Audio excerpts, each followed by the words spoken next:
Okay, so this is the Friday, August 26th, 2 p.m. meeting of the HDC Organizational Focus Committee. And I'll call the meeting to order. Present myself, Bill Oliver, staff, Esmeralda, and Andy Bacino, who is our kind of a community liaison at this point, objective resource, informed objective resource in construction, energy industry, and so on and so forth. I call to order, roll call, adoption of agenda. I hate to do these formalities, but we are under Robert's rules. So despite there being three of us, can I get a motion to adopt the agenda, Val? So moved. Okay, and on that, it's ayes, me and you? Yep, Okay, aye. so unanimous. Minutes, Ezzy, are you doing, you had mentioned once you were doing minutes, are you still doing those or?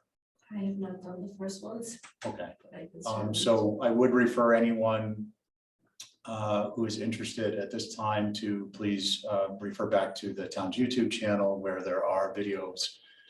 Obviously, we will endeavor to get minutes out, but not as of yet. New business item is the discussing the resiliently integrating sustainable energy, which is a mouthful, RISE work group, so the HDC RISE work group, and looking at what data and what type of assessments are data and assessments provided by outside parties. And the goal today is to determine specifics useful to the HDC. So we can have some discussion about things that we would like to see put in a project that is purportedly meant to support the HDC. I would like to think that the HDC will be the primary source of what the areas of information we are interested in will be. So I wanted to talk about those. And before we jump into new business, I just want to take a quick segue to acknowledge we have a member of the public here, Bruce Mandel. And Bruce had asked about the interest form for this work group, which my understanding was posted last Thursday prior to the notice in the newspaper being put out. The HDC did vote on it last night, which was to ratify. It wasn't required that they do so, but they did so. And I'm briefly going to read that into the record so that if anyone is home is out there, they understand since the interest form hadn't been posted. My understanding is it is currently posted and will be available through the HDC office. But the charter in short is that the Resiliently Integrating Sustainable Energy work group is to assess and recommend guidelines that promote integration of sustainable energy in a manner that furthers the HDC mission. Should anyone not know it, the HDC mission is the preservation and protection of historic buildings, places, and districts and of historic interest, including through development of appropriate settings for these buildings and places. The HDC is undertaking this review of its guidelines to promote responsible, sustainable energy installations do not negatively affect the island as a historical and historic tourism resource. This all through its organizational focus committee, which is where we're deriving our authority to act on these matters. So that is written at the top of the interest form. And Bruce, I would just suggest go ahead and send an email to Ezzy and ask for a clean sheet that doesn't have the highlighting. The highlighting was just for me for this meeting. With that, I will jump back to, I'm speaking quickly out of respect for you all and to get through things as administrative things as quickly as I can. Okay. The determine specifics useful to the HDC. So what data, what type of assessments are going to be helpful for the HDC? And I want to note something that we discussed at HDC a couple of weeks ago. The Historic District, Nantucket's Historic District Commission, because this is an important aspect of the discussion, approves anecdotally, and we could dig into the records, but 94 to 96% of the solar applications that come before us. The applications we don't typically approve are on the front of a building with high or primary visibility on the front of the primary structure in a location that is highly visible, facing what is considered to be the public way or road or street that the structure is on. And of course, in the historic district, we're not approving, have not at least approved solar panels on the front of or in the front yard of one of the 3 bricks. So obviously there's a little hyperbole there, lest I be pigeonholed as something else. But I mean, just the example is where those are the types of things that are not approved. And the data, the reason I mentioned that is what data, what assessments can help us to whittle that 4 to 6% down that aren't being approved, if possible. Obviously not in front of the 3 bricks, but also to help encourage solar installations, not the HDC encourage it, but have guidelines that don't discourage or aren't perceived to be discouraging. Mm-hmm. And also in what data and assessments can help the HDC to make decisions based upon what's brought forth by an applicant. So sometimes an applicant will say, well, we need this many panels, we need this many kilowatts, we need a certain amount of something or other, we need this orientation. And the HDC is ill-informed at this point. So that might be part of our discussion. And any others that you guys can think of that would help further the HDC's mission. And with that, I'll just say, thoughts, comments? Or do you want me to list a couple as ideas to start? Can you clarify that objective? Someone suggested they need X amount of kilowatts on their house, and Yeah, so sure. HDC is unprepared to acknowledge how that relates to the aesthetic. Is that the? Well, no. So the aesthetic, it's actually just an argument that's brought forth by an applicant. Okay. It's not necessarily of relevance to the HDC with respect to aesthetics. However, if the HDC it is part of the discussion that comes up, and it would be helpful for the HDC to be informed. We're all human beings and we want to help people. It would be helpful for and I'll give you an example of that in a moment. It would be helpful for the HDC to know the background information in order to, just kind of measure out the validity of statements. I'm not suggesting someone's being untruthful, but it's helpful for the HDC to have that information. Here's an example. Mini split systems were coming in and installers were applicants' agents were telling the HDC that, well, we have to have it on the front of the building because we can't install it any other way. Well, that wasn't necessarily the case. So once we were able to develop some discussion through the organizational focus committee on what actually is doable in the construction world, the residential construction world on Nantucket, due to the types of construction, we developed guidelines that the HDC adopted, and many of these systems are approved on consent. So that may be, so that's an example of why information such as I just mentioned with respect to kilowatts could be helpful. It's also an example of where I personally, as a member, an elected member of the HDC, would like to see this go, which is if we can define and have approved by the commissioners a set of guidelines that would indicate that this is a consentable application, then let's do it. Why? It's a best practice. It also helps to facilitate the solar installations. Let's move forward. And in that way, the HDC can make it easier for a solar installation application. So that's another set of examples that I wanted to just post. You can always listen to me at 75% speed. Well, it can address that one in particular because I think it kind of sets a precedent for what kind of information we'd like to garnish from an external study. So presently, all electric buildings in the United States are becoming more prevalent. And as far as I know today, there's not, for example, a number of watts per square foot as a standard baseline for an all-electric home.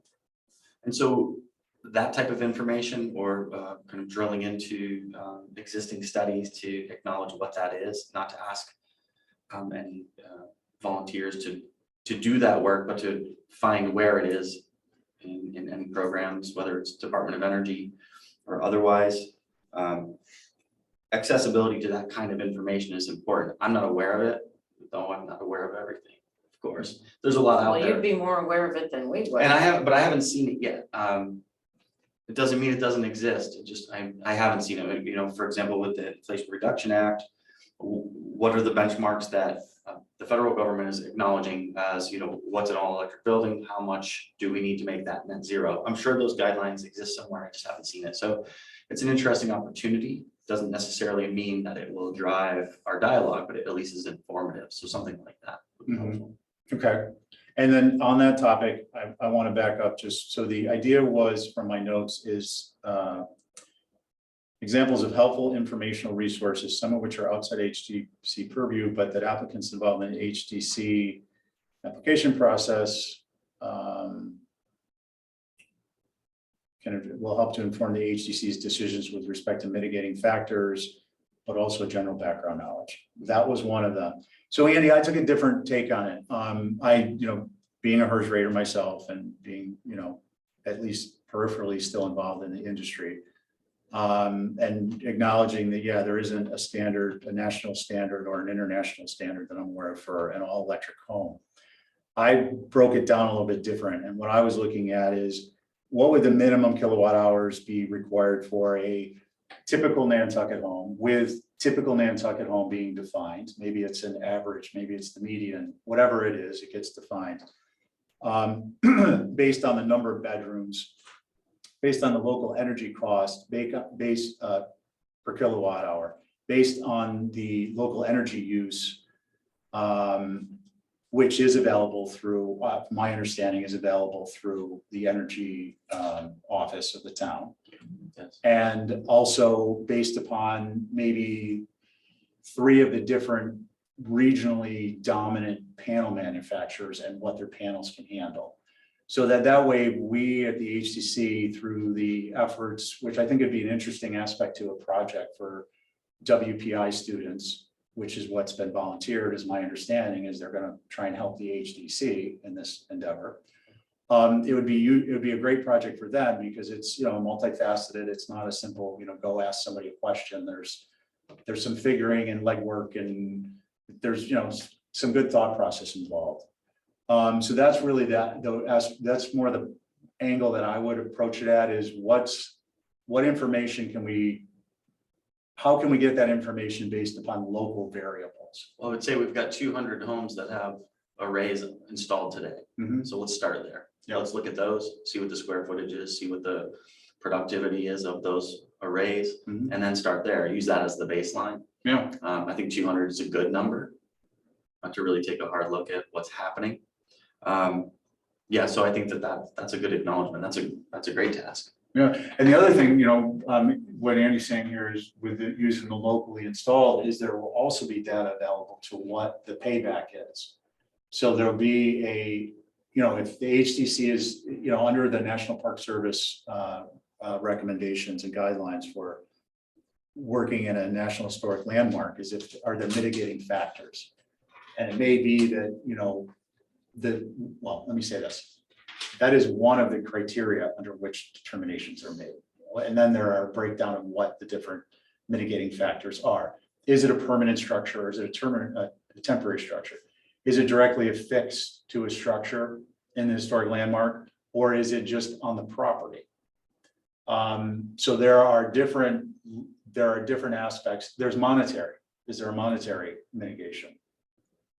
So if we have this information, it may prove that in a particular instance versus another particular instance, that based on the fact that this individual can install, 1,000 panels in their backyard, again, hyperbole, and it will offset the use for the electric grid. That is a mitigating factor the HDC could consider under, if it were to adopt national guidelines.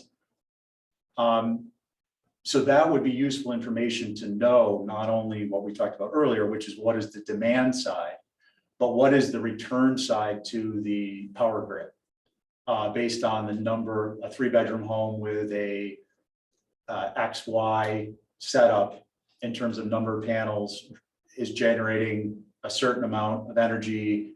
How much of that is going back? I think that existing programs like HERS ratings or passive house Mhm. analysis would really speak to that in particular. And it may be that each application needs to have that analysis done before the application is submitted, so that the HDC and the town knows that it's being done appropriately to the necessary sizing of the home Mhm. and property. Yeah, So it's 'cause an that's- opportunity. Sorry, That's fine. I'm sorry. That's good. No, go ahead. That was always a concern, or at the beginning of all this, as I understood it, we were approving what would power your house, not exponential numbers of panels, so you make money. Right. It was. Oh, as an investment. Right, because that can really play into how it looks too on a house, or the visual impact. I was doing some research and found that there are specific to towns that have historic districts, and then, you know, how they handle it. And there was a suggestion of something called a solar garden say there's a neighborhood, a development. Instead of having panels on every house, there's a common garden, solar garden, that they all benefit from. I just thought I'd throw that out there. I think that's Yeah. a great idea. I think Yeah. that needs to be thrown in the hopper. That's a permitting and zoning issue, right? So as Right. developments are proposed, then that can be acknowledged at the outset. How many units in the development? How many panels would it need if that development were all electric, for example? Not necessarily, but you can still design the house as all electric, even if it's using alternative fuels. Right. Well, and what about houses? Like if you and your neighbor wanna go in together and put it in the backyard or something. Exactly. And where the WPI Great point. students could come in on this is, well, first of all, so I wanted to kind of get discussion going on these, because in the document that was forwarded to me, and I think Val received a copy about this, the work group, the students received and the instructor received an outline that didn't include these. Now, obviously, there's room to include things at a later date, but from what I was told as the syllabus was being established, the concept was primarily collecting data and doing interviews and polls and surveys, or interviews and surveys. It's all polling. Interviews are, and surveys are a polling method of the public on how the HDC can better balance solar energy or sustainable energy, but in this instance, solar energy, with its mission, which is to preserve and protect. So my concern is and was that the HDC have input on information that's important to it. Absolutely. And this is one other example of that, where in this instance, the WPI students, if this were adopted, which is why I think the HCC needs a seat at the table working with the instructor and the students. This is one example of why, because there will be others, and there will be things that could happen organically, topics that could come up that are of great importance that could be addressed organically on the fly, if there was a higher level of the collaboration that's being purported to wanted. So I'm taking that at face value and presuming we'll have that opportunity. Sorry, I'm going back to this particular one. Where I would see the WPI students getting involved is they could be, obviously we have zoning enforcement and zoning oversight here as professional staff members, but they could be interviewing staff members on zoning, interviewing attorneys on property rights, and would it be a license, would it be an easement, would it be like literally what's involved in doing something like this solar farm. And for instance, you've got we use Waydale Road for an example, or Wigwam, which is a U-shaped, and you have a parcel, you have the back portion of all these lots that perhaps if buy-ins were obtained by the individual members of the neighborhood, or to the extent that they were, and this layout could be successful, if there was a roadmap put together by the WPI students that has been vetted through the interview process with local attorneys and professional staff on what's involved and what would be required. So it's almost like you would have a checklist. Okay, A cluster development would work well. right, but they would then have the guidelines to connect the dots to get it through the permitting process. Yeah, And the polling then could come in, the surveys of the public could be, in this particular instance, is there is there anyone interested in this? Now, it's not going to be in every neighborhood that it would probably be even feasible because of the orientation of the lots relative to one another, the way the streets are and so forth. But, you know, perhaps pilot surveys were done. There was a pilot project, let's call it Wigwam. And this is where this segment of the project went, developing whether there's an interest in the public who would be involved, determining what would be involved in terms of a checklist for getting a permit approved. That would involve what type of documentation would be required of the individual owners with respect to easements or licenses. In your interviewing, I would presume our energy office director, Lauren, on her perspective of what type of, how this would work with the state, if at all, and certainly with National Grid. So like, there's a ton of things. This is just one example where I think if we were all sat down at a table, which I've offered, we could come up with some really great ideas that we as individuals and the community do not have the resources to address, where the WPI students, if they're given enough advance notice, may. And maybe even there's a decision-making tree that's developed as to what would go into what they're doing, because if we've got, again, I'll use hyperbole, 1,000 good ideas, we need to prioritize them because they don't have time to do 1,000 good ideas. So I'm hoping this is helpful just in giving you guys background on the way I'm looking at a study that, or a project that we as the organizational focus committee can recommend to the HDC while we're doing it, you know, while we're talking about the examples. As we've participated in a number of these meetings and everyone's had offline conversations, I think we can all acknowledge that this is not going to be a fast process. Mm-hmm. And I think important to acknowledge is that the next number of months, and it may take 3 months, to really build out and explore, throw those cards on the table. What are those 1,000 points? Mm-hmm. And really try to condense into a usable format how to approach it, because I think there's a lot of great ideas. And a lot of them are complex. Speaking specifically to the one that Val just expressed, I think it's an excellent idea. But it doesn't come without pain, financial and time, right? Mhm. So how do we get to those conceptually, bring them to the table for the town to consider and for HDC to consider? And if there is a collaboration at the outset, I think that it'll be easier to pursue those things to the end, as opposed to, I don't want to start, we don't need to start this process on our heels already, doing things that may be redundant or perceived as ineffective to the grand scheme of things. So I think it's important to take a step back and work with that development team to look at what the students will study. Yeah. I also think we talked the last time we were together about some guidelines for people who are building new homes or remodeling homes and coming up with ideas about how to accommodate what they want structurally and visually on the front end, you know?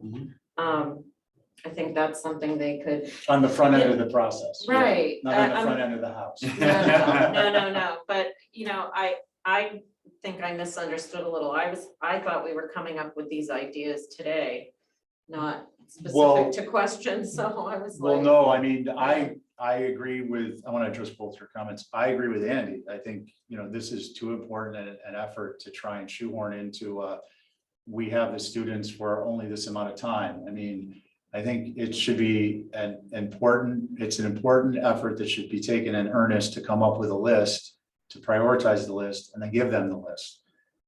If the HDC, if our recommendation is going to be that the HDC be involved as a name in the report and being, you know, evoked as the authority, one of the authorities. I think it's important that happen because this can't be rushed. The reason why I wanted to come up with a list is my understanding was this needs to happen. You know, they need a list in order to move forward. And maybe that's the Oh, we're only supposed to be doing the questions? and no. Oh. And that's the only, like, my understanding was from emails I've received is that the needs and concerns of the HDC, you know, will be considered, but they need to be established. And at the last meeting, we established concerns and some needs. We gave some examples. The current concerns were obviously that this not be an undertaking to have public surveys that are utilized to determine the regulatory determinations, because the HDC has a specific mission. Let me use an example that doesn't involve the HDC. A survey that was about whether, I don't know, there should or shouldn't be Chapter 91 access ways to the harbor. Now, we all have feelings about them. Some of them are very strong. Out of the gate, that could have a tendency to polarize the opposite ends as opposed to bringing people together, number one. Number two, the Conservation Commission has a regulatory mission that's established in law, as does the HDC. So if a survey is put out and the Conservation Commission isn't directly involved with the wording, and in order to get information that's useful to us, the HDC, it could be that the outcome is contrary to the actual mission, in that example, the Conservation Commission, because then instead of getting information that helps inform its decision on those things we discussed, which are mitigating type elements, they're getting involved in under the umbrella of something that could become, however unintentionally, a highly politicized effort, a survey. So that was my concern. I don't think it's unreasonable, given, just historically how surveys work and typically who's I don't involved. disagree with you. So backing up, the whole reason we were going to talk about what data would be helpful, what type of assessments would be helpful, is, again, my understanding is from the information I've received to date is there isn't time.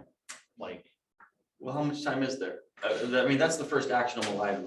Yeah. On this agenda, we also have discussed this work group interest form. We don't have a work group yet. We don't have people interested that want to give us the feedback that we're looking for. It's not up to the three of us to determine what this list is. I think we need to have a partner in the town energy office.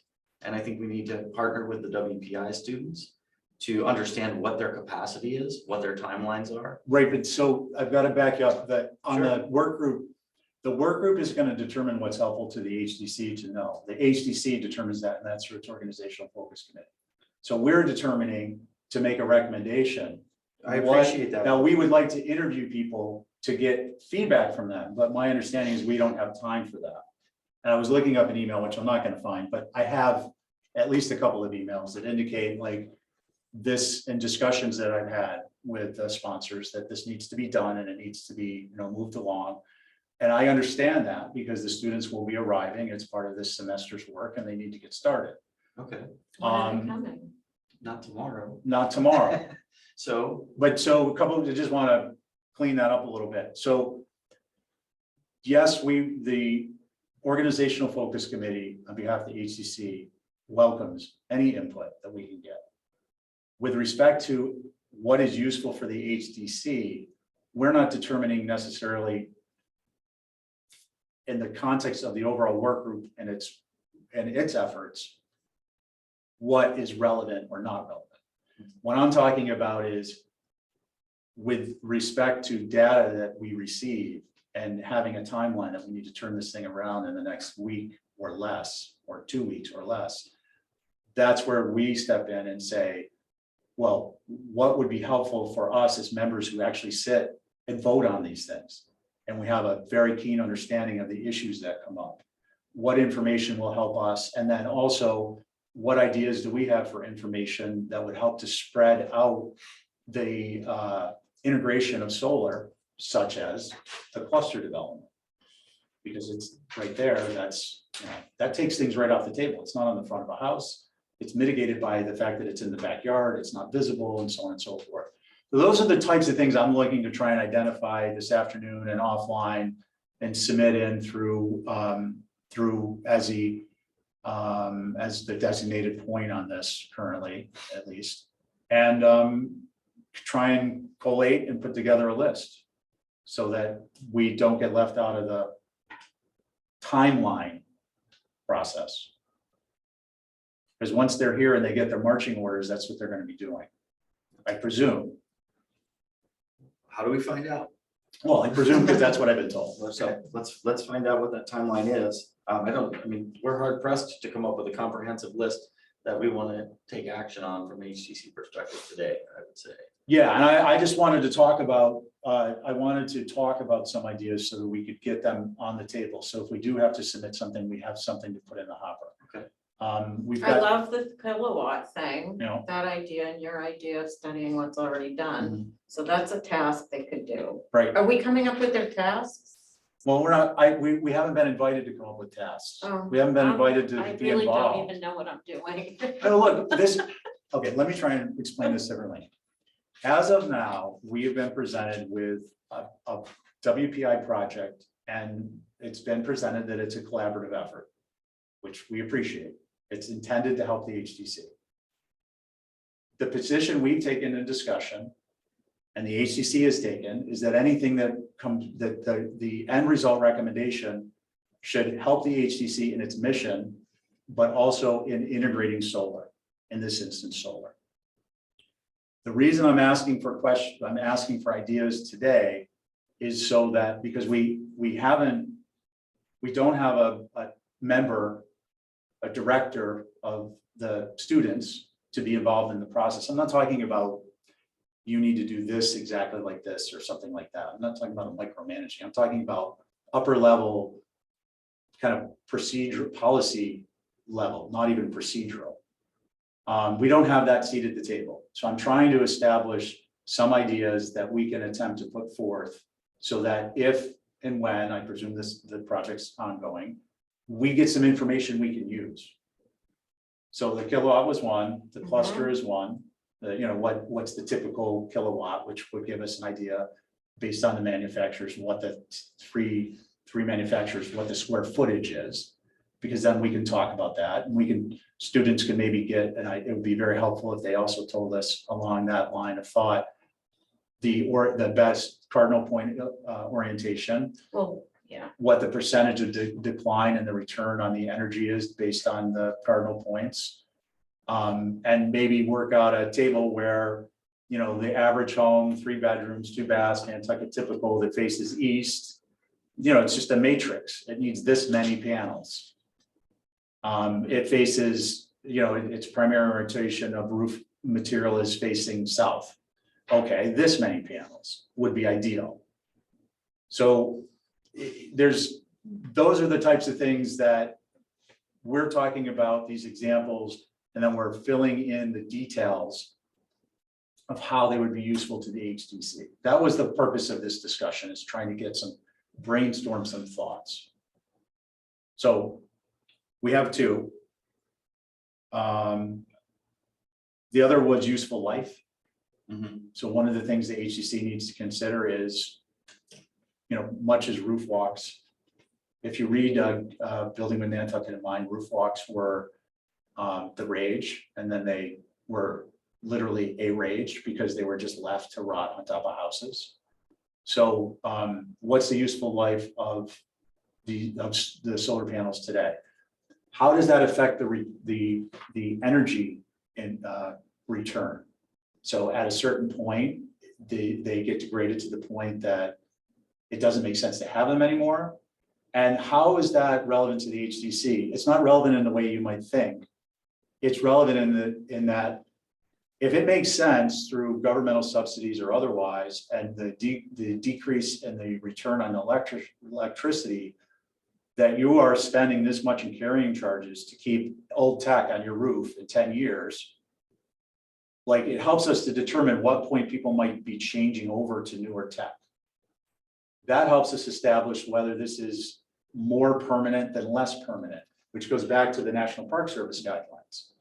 So it may make it easier for us to approve installations in certain areas with certain visibility, whatever the case-by-case factors are, because we know, based on a reasonable assumption of economics, that in 10 years, these are coming off. And in 10 years, who knows what the tech could be? I mean, it could look just like a roof. So it's helpful for us to have that type of information too. So again, that's just an example Well, it's a reasonable one, it's a good one. What about integrated roofs? What about Tesla and GAF? Well, we did just approve one, so we're seeing if they're gonna put it up. So is this group helpful to assist HDC in vetting what new technology is emerging now Yeah. and anticipate that? Well, you know what, Andy, that, we always welcome somebody to come and show us. We wanted to see those panels, you know? You have to see them in person, or, Sure. you know, when I got a solar roof approved probably 5 years ago, 6 years ago on Duke's Road for one of the Barrett boys. And Dow came and did a whole presentation. Now, they're not selling that product anymore, and you look at them and they look not so great now. They still work great. Sure. But, Mhm. I would welcome anybody who wanted to come show us. Right, and the students could help us too by kind of consolidating the relevant data and giving it a framework. And that's what, and when I say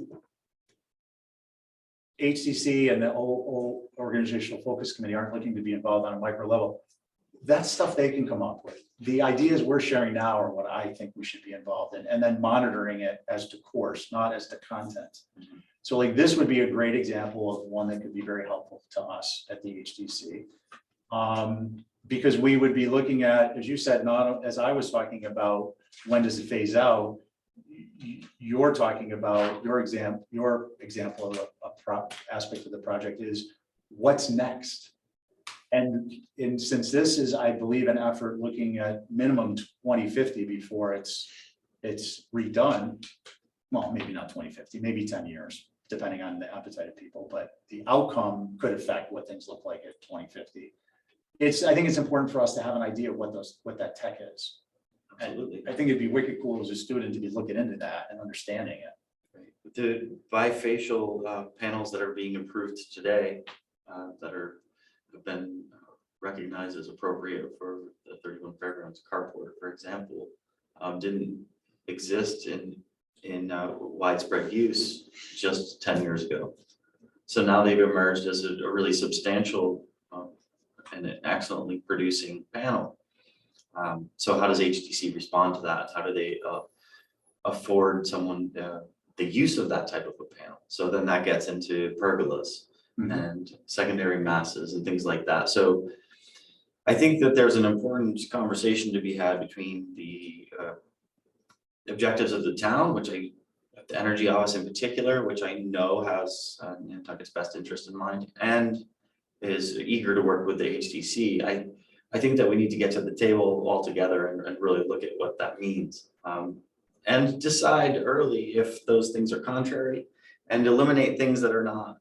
Well, the point in fact is this is the discussion we had at the last meeting, and I was told since then in emails that they are working in, and with the best interest of Nantucket in mind, which I don't doubt. But I had hoped to sit down and identify where we have any incongruent goals and how we'll address them. And as I said at the last meeting, it's no secret that the town and the HDC have competing priorities, but we need to review them and we need to identify them. And so people feel good about what's happening going forward with respect to what we're trying to accomplish, number one. Number two, how we're trying to accomplish it. And three, that it is a result of a truly collaborative effort. And I will just, and along those lines, I did offer to meet. I did suggest that as opposed to emailing back and forth, that sitting down and having a meeting is probably one of the more important aspects of a collaborative environment. And I think that, I may have, certainly unintentional, but I presume that Holly was getting, an update on when we had an agenda. I didn't specifically invite her to sit and talk with us, but she certainly, she knows that she's welcome to sit and talk with us, as is Lauren, as I said at the last meeting. And I said at the prior meeting. Okay. So, it's not like, and the other thing is my understanding is, I just got this as I was coming in the door, is Lauren and Holly will be presenting at the HDC Tuesday, their project. So again, that knowing that type of a thing was probably forthcoming, I wanted to try and get some ideas down, because if we don't have a window, to get our ideas in. Understand what I'm saying there? I do. So Tuesday, there's a meeting and the project will be presented to the HDC. Yeah, and then this is gonna come out again, and I think it's, you know, I think it could have been more productive, but I appreciate everybody's got their, you know, everybody's got a list of things they've got to get through. They want to do a really good job on it. There may be misperceptions and misunderstandings about what we've discussed and what we think is important on behalf of the HDC versus what the sponsors think. I just feel it would be beneficial to sit down and talk face to face and work it out, as opposed to not. Well, if I can act personally as a liaison between the WPI study and this group, I'd be happy to do it Okay. for the record. On ideas again, I appreciate that. I do think it would be important to know, you know, what the tonnage is per thousand of, per panel over a certain number of homes. You know, another thing we've got to address, and this isn't necessarily for the HDC, but I can think of a rational nexus where it would apply to the mitigating factors or not, is what is the waste stream of this stuff gonna look like in 10 years when we are, my understanding is we are, as a town, not as the HDC, of course, considering winding down some aspects of our landfill. So if we're gonna have student resources and we're talking about an effort that might, you know, increase however much more installations, I think it behooves us to look at that and just have an idea of, is there a critical point or is there not? Is also not just, Landfills don't take them. well, only not is it the landfill, what the weight is, the tonnage, the volume, the mass, but what are the technologies for recycling these? Is it something that the HDC, not the HDC, but the town, how does this waste stream interact with potentially its reclamation? Because, you know, sustainability is one of the biggest things we're looking at, and reclamation is part of sustainability. And I'm not suggesting it can't be done, but it would be beneficial if the WPI students were here doing a project that they would be able to help us understand that. I would say reclamation workflow. What does it look like at the end life of that panel? Because that is emerging. I mean, there's money in And it's an IRA important. for that, to acknowledge what that looks like. That stream doesn't exist in the way it will 10 years from today. So an installation that happens now will have that accommodation at its end life 20 years from now. So I think it's a good example, and I think it's one that they can acknowledge for sure. I think that should be on the list. Okay, that's helpful. I thought I had read somewhere too that there was a state incentive for that. Like either studying that or coming up with what they're gonna do with it. Right. Because there is gonna be carcasses Yeah. of them And the eventually. material that Just like they exists. say 15, 25-year roof shingles last 25 years, they last 15. Right. So Hey, I drove by a house that I built in 1990, the roof is still on it. I just topically, when you mentioned roof shingles, I did that this Good work. morning. I was pleasantly surprised. Bruce, you raised your hand. You Oh, got- I'm sorry, Bruce. Would you mind sitting over here so I'm trying to watch these guys and I don't want someone to Well, they feel deserve watch. disaffected. Yes. Um, On TV more than I want to be. Did you have a comment? I took some notes here and I would like to mention a few things. You've asked some wonderful questions. I'm a retired owner's rep construction coordinator. Basically, projects all over the country that have been financed with tax bonds and coordinating the efforts of the finance design and construction. Over those 50 years, we've installed many solar installations and other types of renewable energy. We were the first in the country to establish medical waste to electricity in Westchester County years ago. So we've got experience in this. We put solar panels on top of buildings, San Diego, the Thomas Jefferson School, we put them on the ground. Many of the questions you're asking are very good.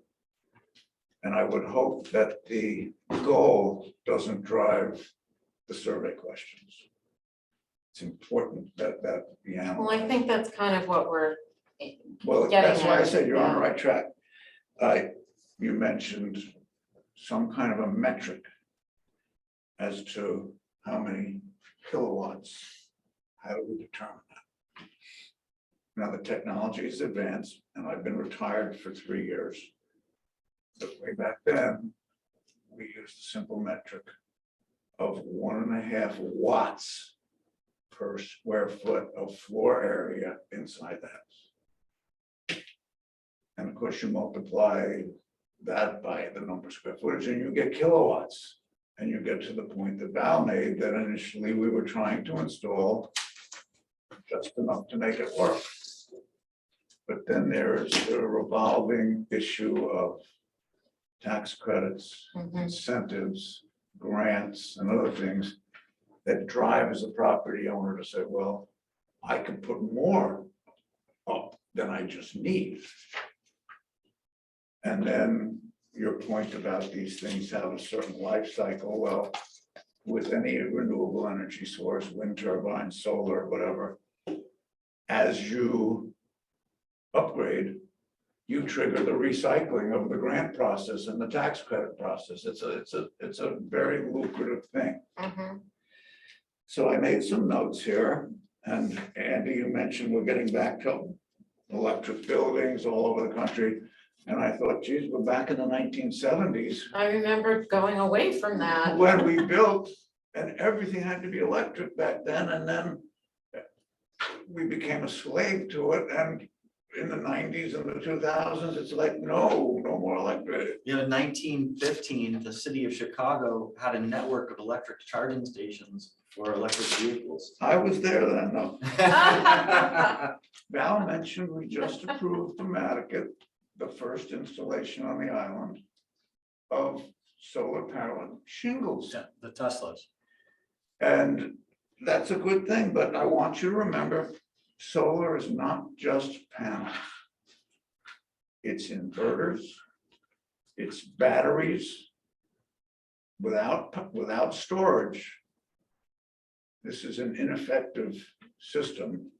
And there's something called capacity factor. And this goes with wind turbines, it goes with solar. If we're told this can generate X kilowatts to power 8,000 homes, Mhm. that assumes a capacity factor of 100%. Mhm. Nothing's 100%. Wind has a lower one, maybe 25, 30%, and solar is even less. It's improving. Of course, the zoning comes into play, and I want to remind you folks that we actually have a solar overlay district on the island. Yeah, And it covers 92 acres at the landfill. And it was a key element in becoming a green community. There were 5 triggers, and that was one of them. but there's a reason that they can't do that. And they- Well, there's more than one Yeah. reason. We were with I the- was told, Well, I don't want to go too far. I just want to go down a couple of. Yeah, no, that's fine. We're welcome to continue, Bruce. I just want to keep us contained because we have unfortunately a limited amount of All time. right, let me just hit a couple. Yeah, please. I put asterisks. You said the word correctly. You mentioned degradation. These things degrade at 5 to 15% a year. It depends on the manufacturer. And you mentioned a very important thing. How do you dispose of these things? These are all known quantities. There are studies, hundreds and hundreds of studies. The panels are full of toxic elements, and they have to be carefully removed and sent away. There's 1 or 2 large companies now that are still taking these things apart to recycle them. There's aluminum frames, there's the silicone in them, there's copper in them, there's lithium, there's no lithium, I misspoke, cadmium in them. hydrosulfur. It's an expensive process to take these apart. And how it affects our island is important because you can't put these things in this landfill now. And it's just, we have no solar bylaw yet, although it's been submitted 7 years ago for review. And I still probably have copies. But I'd like to see that. Yeah, I can share this information with you. I'm interested. I'm gonna submit a form to see how I can help. But most of the things you mentioned today are studied and pretty well available. And I'm happy to help you find that and look at it. And as Stephen mentioned, this is gonna be a very tricky balancing act Mhm. between your mission and the mission of the energy office and those people seeking to supposedly avoid a third cable, which it's highly unlikely going We're gonna have solar. many cables with turbines. Yes, so there's all types of rhetoric going around and sorting through, excuse the expression, the BS to get to the truth. Because solar installers and manufacturers have their own profitable goals. And then there's the HDC that has to balance that. well, I will thank you, Bruce, we appreciate all that, I think it's helpful, and it's certainly, nice to know that there are people who want to be involved, who are knowledgeable, and I'm hoping there'll be people who are knowledgeable in other ways. I take comments you made just to clarify as, not coming on one side or the other of the issue, you're just presenting information. Exactly. And I think it's in that spirit, we talked about last meeting, the goals and deliverables. And I just, I want to reaffirm that I think we can sit down and have constructive discussion on collaboration. We need to discreetly identify where there are, where those goals and deliverables are congruent. Those will take care of themselves, actually. But I think just due to the nature of the respective responsibilities, identifying where they aren't congruent, putting them on the table, talking about how we'll work around them, work through them, and doing it in a respectful way is helpful. It will benefit the process. I don't think rushing through, because there's a schedule, without acknowledging, accepting, and the determination of the HCC's goals and deliverables is beneficial. And again, I'm going to stress that Val and I are part of the Organizational Focus Committee for a reason.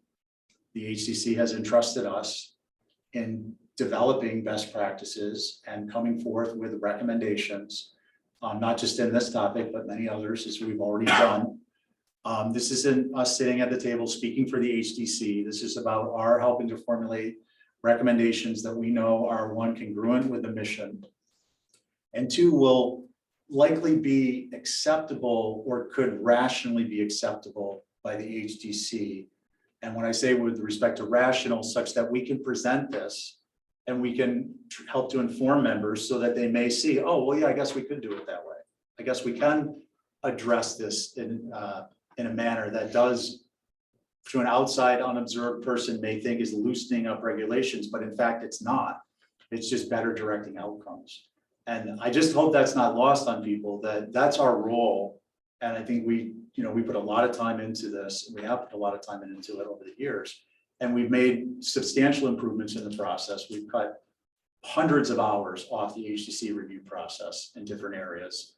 Fences, Roof colors, HDC HVAC. mini splits. Solar is just another example of, it's the soup of the day, if you will, but it's an important one and we want to do a good job, but we need a seat at the table. I wanted to just briefly see if we have maybe a couple other ideas on these goals or deliverables. And if you guys have any, I have a couple I'll share. We don't necessarily have to get into long discussion about them, but one is, and Lauren brought this up. And by the way, I just want to mention, I didn't directly invite anyone, because part of the process of inviting people is, well, you didn't invite me, so you left me off.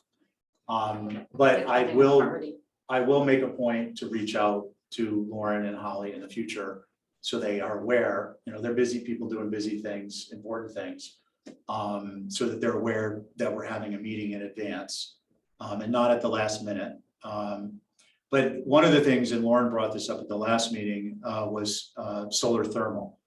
And I think that's an important element to be considering, and as a very general, broad goal, without getting into deliverables at this point, for the WPI students, for them to be considering the efficiency and also what are the similar issues to photovoltaic that the HDC has to deal with.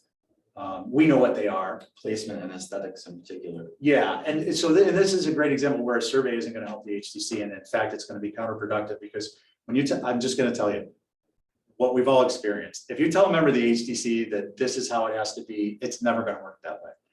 So having it be, a survey on aesthetics, it doesn't hold water because the HDC has the guidelines, the rules and regulations, building with Nantucket in mind, its mission. So I just really hope we're not going to go towards aesthetics when you mention aesthetics in a survey or a polling.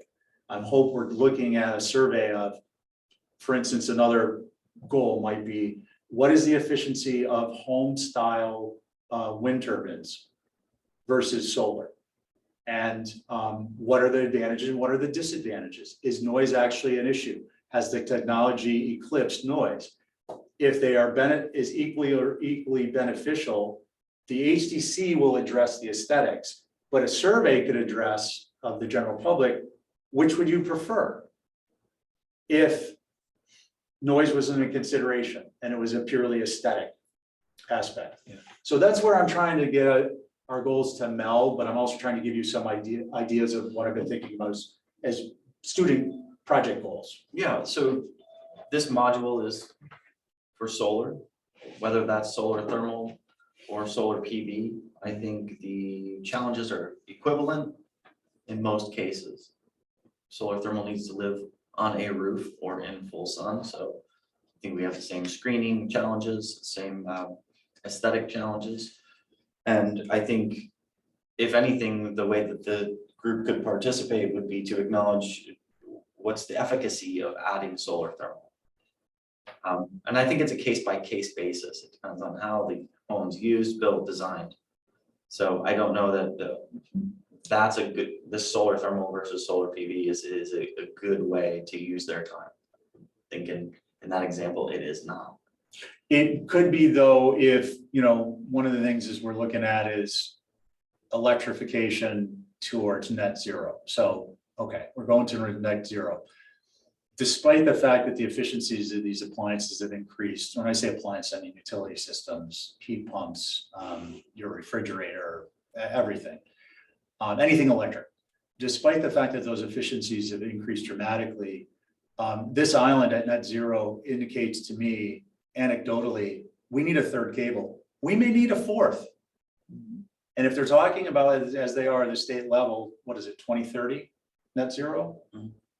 And I'm not suggesting this is one of the goals and deliverables of the project, but I think solar thermal comes in because it may inform the design evolution towards net zero on Nantucket with the third cable in mind. And what I mean by that specifically is, what if you put solar thermal underneath the solar panels?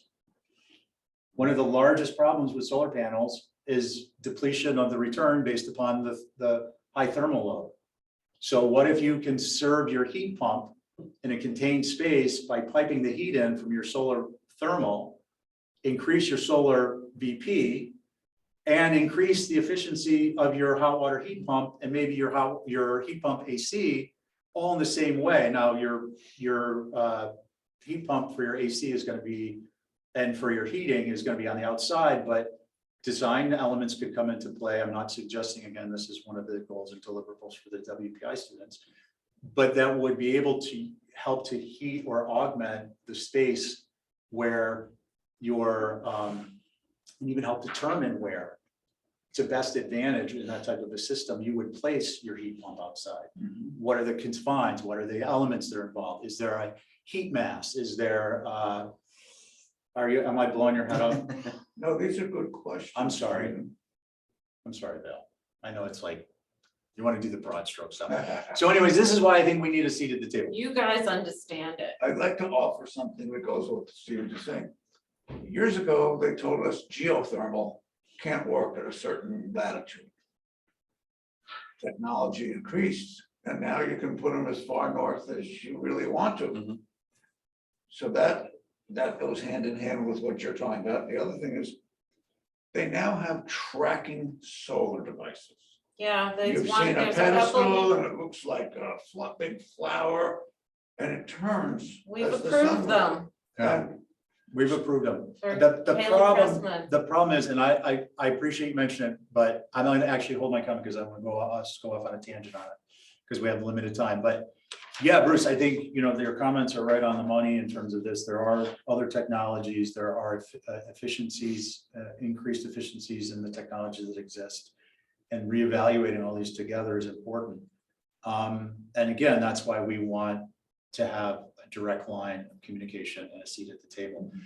The other thing I want to mention is on the wind. I think it's important to look at wind because really all we have in terms of sustainable at this point are solar thermal, solar BP, and wind. We're not going to have micronuclear anytime soon. I mean, not within 10 years. Probably on a residential scale, it'll be a 15-year window. Terribly interesting discussion on that, but for another time.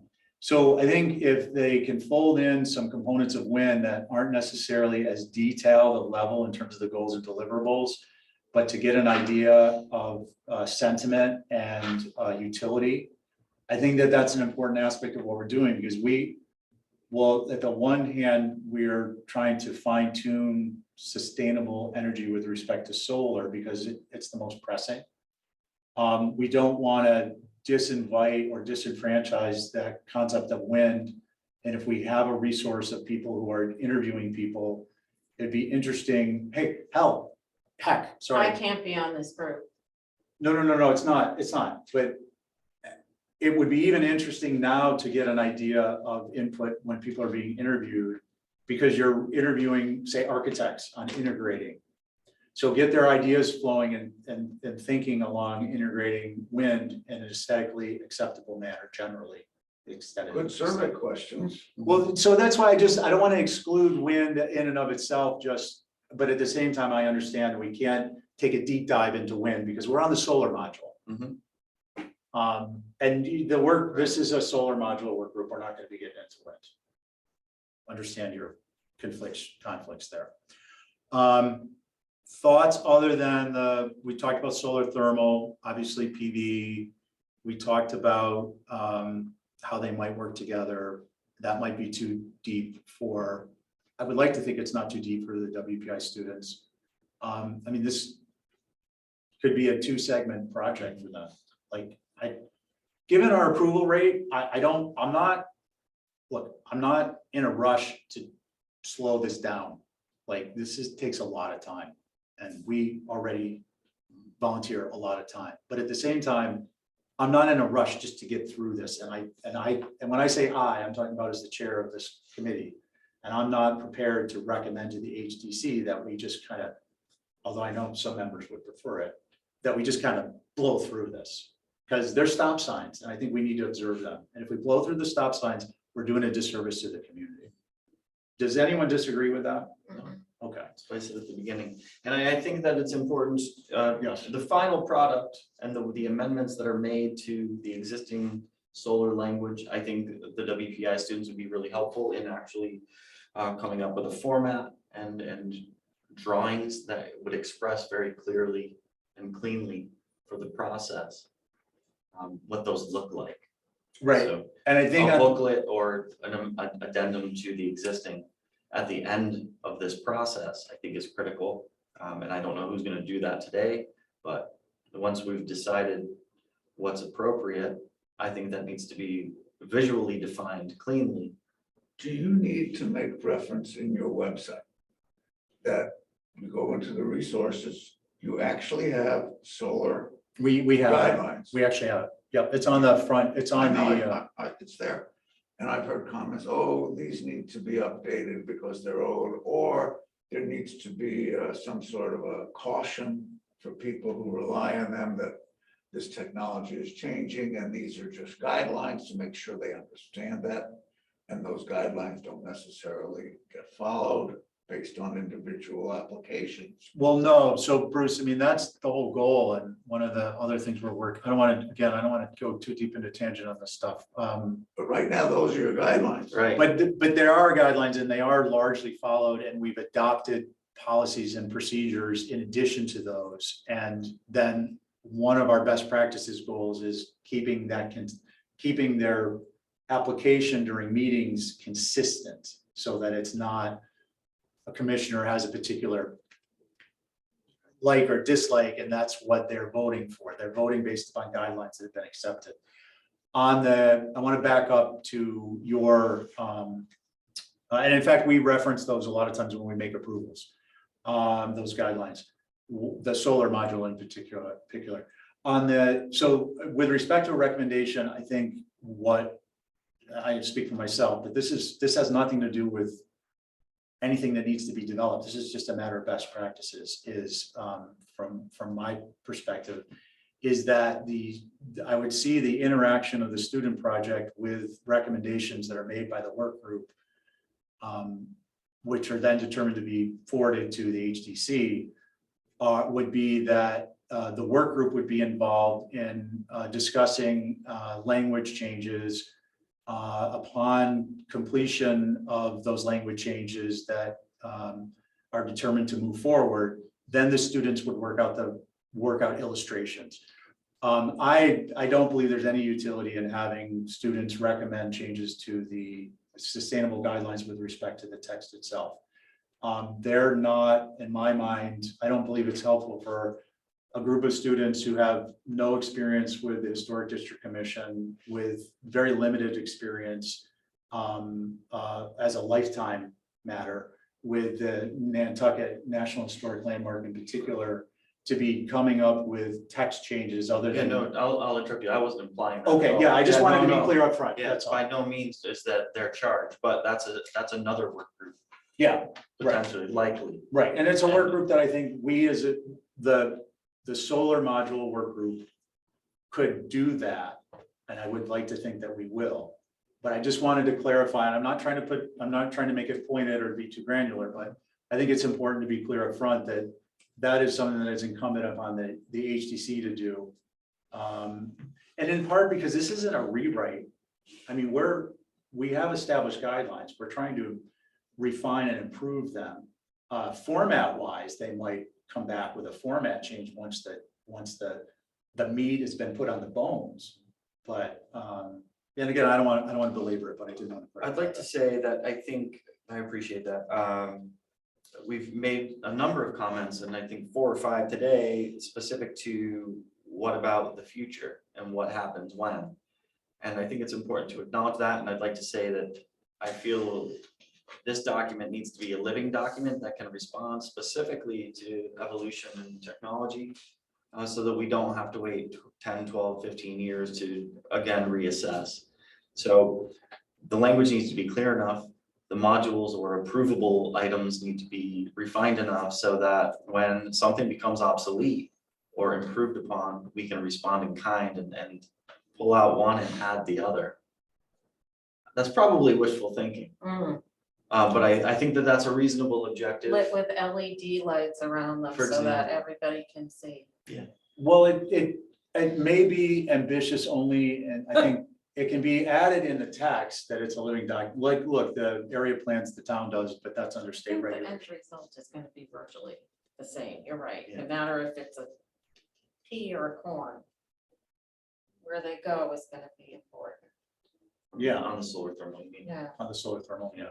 I think the idea of the living document is that, I don't disagree at all.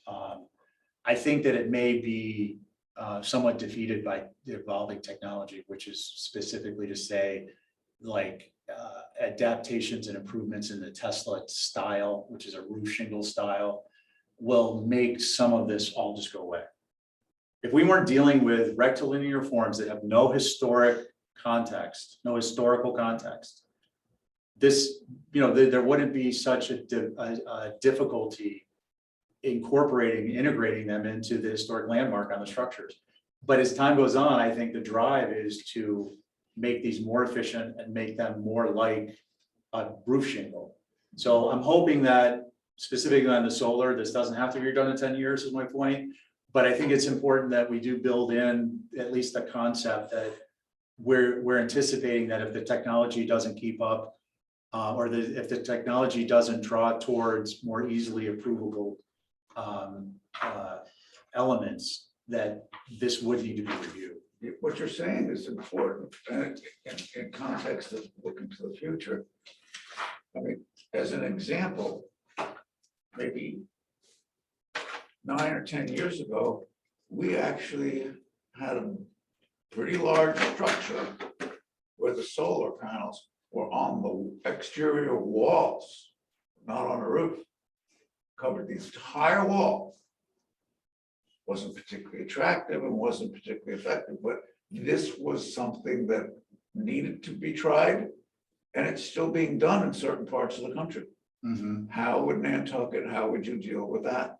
Well, Bruce, I'm sorry, we're going way off. on You this. are, but these are questions that Well, but couldn't be answered so or asked. they could, but I think our current guy, we would then have to, in order for something like that to be approved, we would actually have to, it doesn't conform to our existing guidelines, so it Exactly. wouldn't be approved as it is. So I appreciate you're trying to expand like the order, the latitude of examples of what may or may not be acceptable. I think it's just, at this point for today's mission, today's goal, it's a little premature, that's all. Okay, So with due respect, I'm gonna say, let's get back to guides, because it is getting a little bit late. It's already 3:15, and we'll see where we go with it. Thoughts on any others at this point? Goals and deliverables?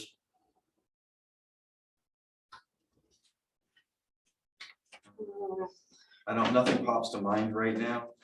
I didn't have such an involved list as Val did.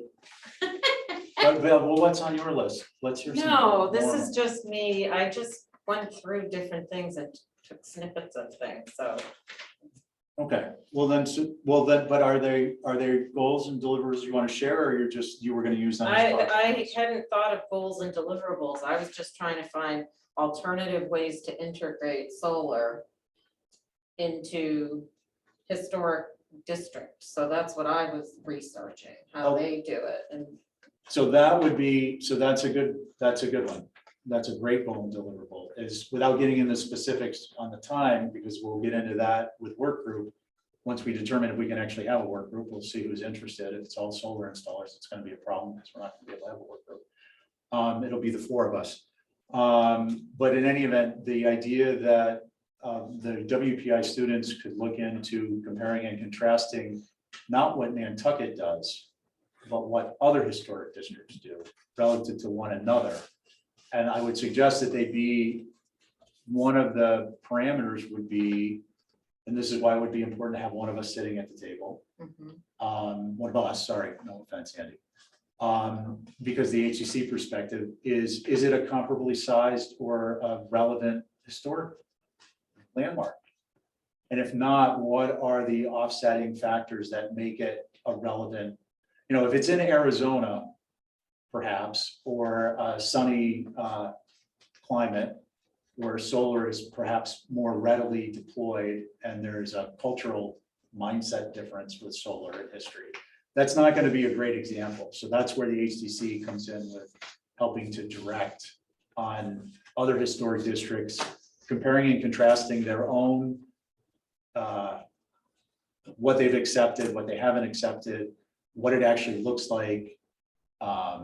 And then we would be able to look at it. Again, I'm not interested as a representative of the HDC and the students telling us what HDC, and I'm not suggesting they would, but should do based on what other people do. I'm interested in knowing what other historic districts do, right? well, it just was a thought, like, how do they do it? And quite frankly, town proper, like, let's use the 3 bricks, for instance, those buildings are so high and have flat roofs primarily.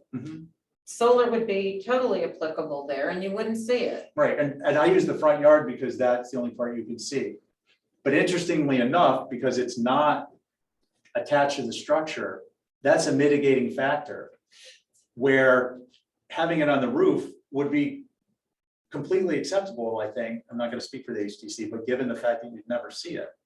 So, but again, the idea of having them compare and contrast other historic districts is so that they can present us with information on how other people do it, and then they might highlight some comparisons of where they work this, they come to the same type of decisions and where they don't, and why.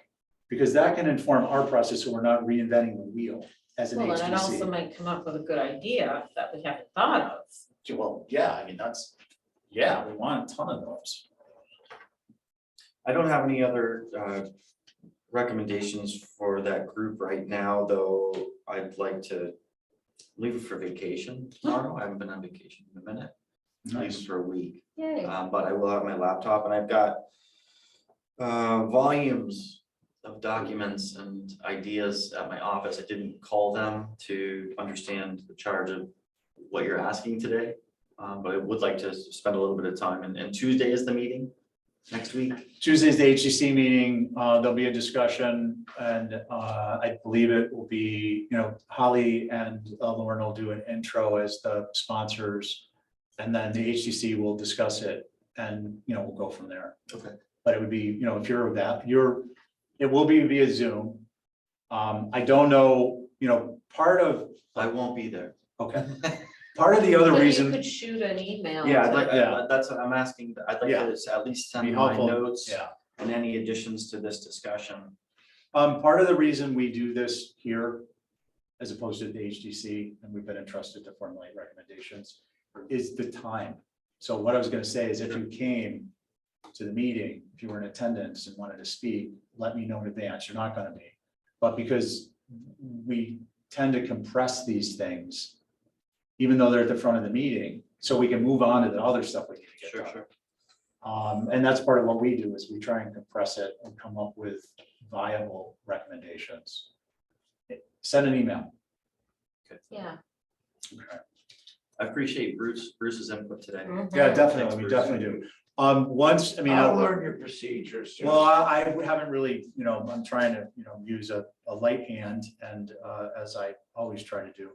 But we will at some point need to get more into like a procedural meeting, so we can keep things on track. As there are more people involved, it needs to be a tiny bit more formal. Andy, you look like you're ready to go. You look like you're ready to go. You want to be here all night, I know it. I wish I had that kind of time. So if there are other topics, I mean, I guess I will reach out to Lauren and Holly before the HCC meeting and see if we might be able to get together and have at least in a gross sense, a meeting of the minds, because I do think it's beneficial that we do. I intended on doing that next week, early next week, but with their presentation, I want to be sure that I do that, so that if there is, I think it'd be beneficial to discuss collaboration in advance, but it's up to them. And other thoughts or topics for the next meeting, basically, we're going to meet on September 1st. You won't be here? I won't be here the first. Okay, so what we'll end up doing is distributing, we'll ask if, once the applications come in, if staff can PDF them and send them to us with a CC to you. And anyone else who wants them, they're public records, they'd have to ask. Because we will be reviewing those next week, not to make a determination, but to get a handle on how many people want to be involved. As we discussed previously, are they a category that would be like a group discussion type of a thing, or are they a category that would be maybe coming in during group discussions, but speaking as a member, an interested party outside of the work group? So for instance, a solar installer. So we'll get a better idea of that next week. And that's what we're gonna have a brief meeting just to take a look at the applications Mhm. and be like, oh, okay, this person said they're part of a preservation trust. This person said they're solar. Oh, we have 3 people who have no potential conflicts. Or we have 10 you get the picture. That's our next step. If you could define those levels of participation and with one-liners, with bullets. Well, I think it's that would gonna be helpful. That way we can understand that criteria before we start reviewing Yeah, it's ultimately gonna be, if there's we won't define that, we'll have, as I mentioned previously, the state ethics office make a determination of the level of involvement. And I think it's gonna boil down to two things. Well, it's gonna boil down to one coin that has two sides. Either you can be involved directly or you can't, because you have a conflict of interest. And then we'll go from there. And part of the reason I didn't want to wait to get additional feedback from people on goals and deliverables for the work project is because that's going to take some time to get through in of itself. So I wanted to get some feedback from you guys. Okay, does that make sense? Sure. I announced our meeting. It'll be time to be determined. And we'll send out a notice. And as I said, I want to reiterate, I will be certain to make sure Lauren and Holly are aware of our meeting, and at some point we'll regularize them and try and make them short. I would prefer to have short, regular meetings than really long ones that, I mean, we'll do what we need to accommodate, but the subject matter, but Do you foresee it being bi-weekly or once a month? it's gonna depend on where we come out with the collaborative nature of the work group, in part, because that will dictate how much more we need to do quickly. And initially, we might meet more frequently, and then I think if we're waiting on input from the WPI project, it might be that we meet infrequently. It's gonna depend. It's gonna depend on who comes in and can be involved in the work group directly, and what information they present at like the initial meeting, because they might come up with ideas we never thought of, hopefully. And that might dictate that we do or don't need to meet on a certain interval. So it's fluid at this point. I hate to not be able to give you a concrete answer, but I at least wanted to explain the rationale. Add to the list, what native plants can be used for screening? We need a landscape architect or someone in the Oh, know. that's a great idea, Yeah. Andy. That is, and also I actually recently read a study that the solar ground arrays and the roof arrays will change the microclimate. So in keeping in mind native plants, they may actually need to be looking at what's successful in other areas on our general latitude, right? I saw an interesting thing out at Head of Plains. There was an installation where they dug a pit. And the solar panels were set down in that so that they were not so visible, They burned. you know? We've done It it. was kind of an interesting idea, I thought. Yeah, Less screening, Right, you know? Yeah. and that could be really handy in the Easier to cluster. access for maintenance, there's all kinds of issues. Yeah. Okay, so with that, I think it's fair to say, we'd like a motion to adjourn. Are you guys good with that? Not on our agenda, but we can ratify. I would like to get feedback, good of the order. We're heading in the right direction. We're I think upside down and so. I backwards. think so. Okay, I mean, I think that the collaboration with the energy office and the WPI team is vital to this process. I said it again. Yeah. I think that's of utmost importance. And I think that the rest of the outline and the format for the way this group will move forward will be shaken out based on who's gonna participate. Right, Yeah. But we still have an objective and we still have only so many outcomes. So I think that we need to keep our eye on the prize and keep moving forward. I agree with your summary. I think it's very well stated. Thank you. And with that, Val, would you like to make a motion to adjourn? I make a motion to adjourn. On your please. motion? Aye. Thank you. Thank you, everyone.